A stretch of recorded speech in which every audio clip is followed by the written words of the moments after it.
தாவீது மன்னனின் சலனம்.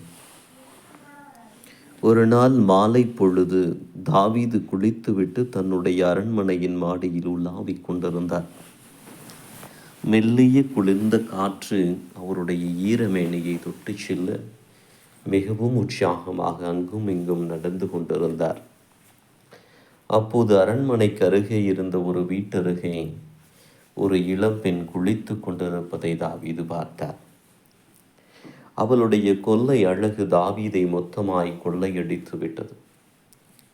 இனிமையான மாலை வேளையும் சுகமான காற்றும் கொடுக்கும் உற்சாகத்தோடு அந்த பெண்ணும் சேர்ந்து கொண்டால் எவ்வளவு இனிமையாக இருக்கும் என்று தாவீது தனக்குள் மோக எண்ணத்தை வளர்த்து கொண்டு வைத்த கண் வாங்காமல் அந்த பெண் குளிப்பதையே பார்த்து கொண்டே நின்றார். அவரால் தன்னுடைய உணர்ச்சிகளை கட்டுப்படுத்த முடியவில்லை. உடனே தன்னுடைய பணியாளனை அழைத்தார். சொல்லுங்கள் அரசே. பணியாளன் ஒருவன் ஓடி வந்து பவ்யமானான். அதோ அந்த வீட்டில் குளித்து கொண்டிருக்கும் பெண் யார் என்று தெரியுமா? மன்னன் கேட்டான். தெரியும் அண்ணா, அவள் எலியாவின் மகள் பத்சேபா. பணியாளன் சொன்னான். எனக்கு அந்த பெண்ணை பிடித்திருக்கிறது. அவளை என் அந்தப்புறத்துக்கு வரச் சொல். மன்னன் ஆணையிட்டான். அப்படியே ஆகட்டும் அண்ணா. ஆனால் பணியாளன் இழுத்தான். என்ன ஆனால்? தாவீது திரும்பினார். அவளுக்கு திருமணமாகிவிட்டது. இப்போது அவள் உரியா என்பவருடைய மனைவி. பணியாளன் சொன்னான். நான் விரும்பும் பெண் யாருடைய மனைவியாயிருந்தாலும் எனக்கு கவலை இல்லை. இன்று அவள் என்னோடு மஞ்சத்தில் படுக்க வேண்டும். தாவீது அழுத்தமாய் சொல்ல பணியாளன் அகன்றான். அரசனின் கட்டளைக்கு மறுபேச்சேது பத்சேபா அரண்மனை அந்தப்புறத்துக்கு வரவழைக்கப்பட்டாள். அங்கே தாவீது அவளுடன் உறவு கொண்டார். மன்னனின் ஆசைக்கு மறுப்பு சொல்ல இயலாத பத்சேபா உடைந்த மனதோடு ஏதும் பேசாமல் தன்னுடைய இல்லம் சென்றாள்.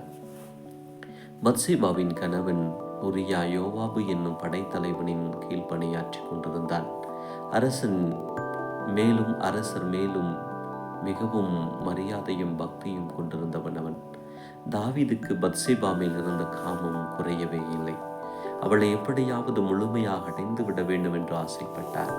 உரியா உயிருடன் இருக்கும் வரைக்கும் தன்னால் அவளை முழுமையாக அடைய முடியாது என்று நினைத்த மன்னன் காலையில் யோவாபிற்கு ஒரு மடல் எழுதுகிறார். அதை உரியாவின் கையிலேயே கொடுத்து யோவாபிடம் கொடுக்க சொல்கிறார். உரியா அதை அப்படியே யோவாவின் கையில் கொடுக்கிறான். யோவாபு அதை வாசித்து பார்க்கிறார். யோவாபு, போரில் உரியா சாக வேண்டும். எனவே அவனை எதிரிகள் அதிகமாக இருக்கும் இடத்துக்கு அனுப்பு. அவனை எதிரிகள் கொல்லட்டும். மன்னரின் தகவலை யோவாபு வாசித்து முடித்து நிமிர்ந்து பார்த்தான். அங்கே ஒன்றும் அறியாமல் பணிவுடன் உரியா நின்று கொண்டிருந்தான். அமலேக்கியரோடு போர் நடந்து கொண்டிருந்த காலம் அது. தாவீதின் படை மீண்டும் அமலேக்கியரை அழிப்பதற்காக புறப்பட்டது. யோவாபு தன்னுடைய வீரர்களோடு புறப்பட்டான். உரியா சாக வேண்டும். மன்னன் தனக்கிட்டிருந்த ஆணை அவனுடைய மனதில் நிழலாடி கொண்டே இருந்தது. எல்லோரும் அமலேக்கியர் நகரை சற்று தொலைவில் இருந்தே தாக்கி கொண்டிருந்தார்கள். யோவாபு உரியாவை அழைத்தான். உரியா, நம் போர் வியூகத்தை சற்று மாற்றுகிறோம். யோவாபு சொன்னான். சொல்லுங்கள், கடைபிடிக்கிறேன். உரியா பணிவானான். நீ உன்னுடன் சில வீரர்களை அழைத்து கொண்டு நகரின் மதில் சுவரை நெருங்க வேண்டும். நெருங்கி அங்கிருக்கும் அமலேக்கியரை அழிக்க வேண்டும். யோவாபு சொன்னான். மதில் சுவரின் மேல் எதிரிகள் இருக்கக்கூடும். இந்த வியூகம் நமக்கு தான் ஆபத்தாய் முடியும். உரியா சொன்னான். கவலைப்படாதே. நீ மதில் சுவரை நெருங்கும் போது அவர்கள் உங்களை தாக்குவதற்காக தலையை தூக்குவார்கள். அப்போது நாங்கள் அவர்களை இங்கிருந்தே வீழ்த்துவோம். யோவாபு சொன்னான். யோவாபின் விளக்கத்தில் திருப்தி அடைந்த உரியா மகிழ்ச்சியுடன் தன்னுடன் சில வீரர்களையும் கூட்டிக் கொண்டு மதில் சுவரை நோக்கி புறப்பட்டான். நகர் மதில் சுவரின் மேல் காத்திருந்த அமலேக்கியர்கள் மதில் சுவரின் மீது இருந்த கற்களை உருட்டி விட்டார்கள்.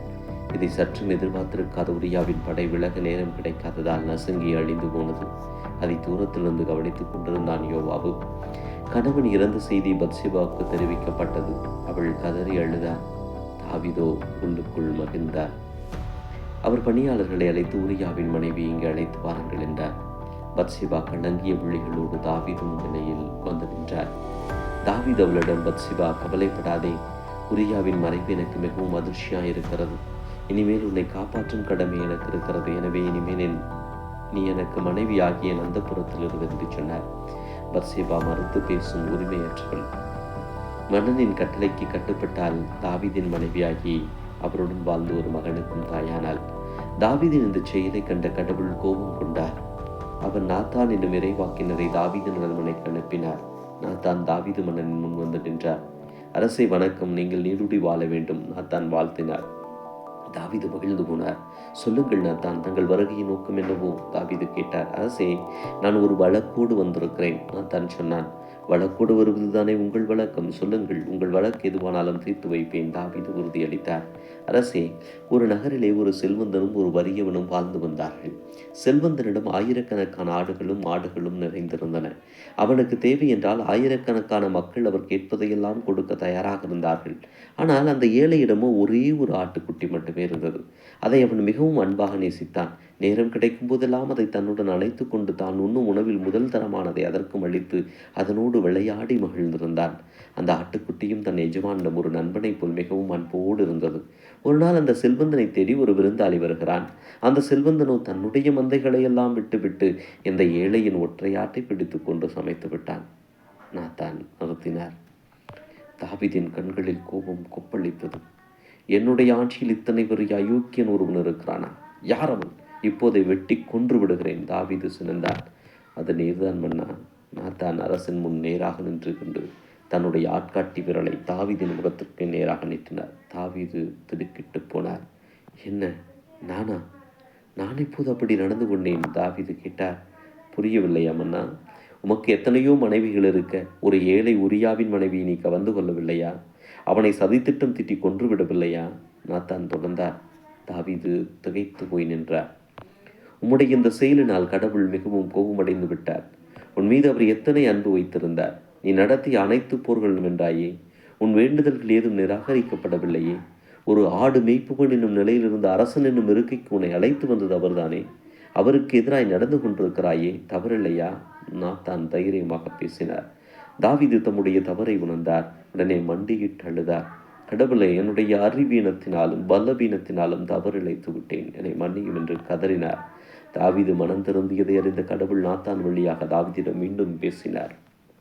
அரசே, கடவுள் இன்னும் உங்களை மிகவும் அன்பு செய்கிறார். ஆனால் நீர் செய்த தவறுக்கு தண்டனையாக உமக்கும் பத்சேபாவுக்கும் பிறக்கும் முதல் மகன் இறந்து போவான். இந்த வார்த்தையை கேட்டு தாவீது இன்னும் அதிகமாக வருந்தினான். தன் தவறினால் பத்சேபாவும் வருத்தப்படுவாளே என்று எண்ணி அழுதார். பத்சேபாவின் பிரசவ காலம் நெருங்கியது. தாவீது தொடர்ந்து ஆண்டவரிடம் தன் மகனை மீட்குமாறு வேண்டிக் கொண்டே இருந்தார். ஆனால் கடவுளின் தீர்ப்பு மாறவே இல்லை. குழந்தை பிறந்தது. பிறந்த மறுதினமே நோய்வாய்ப்பட்டது. 7ஆம் நாளில் இறந்து போனது. தாவீது மனம் திருந்தினார். இனிமேல் தவறு செய்யக்கூடாது என்று முடிவெடுத்தார். கடவுளும் அவரை ஆசீர்வதித்து அவருக்கு 2ஆவதாய் ஒரு மகனை கொடுத்தார். அந்த குழந்தைதான் ஞானத்தின் இருப்பிடமாய் பிற்காலத்தில் விளங்கிய சாலமோன்.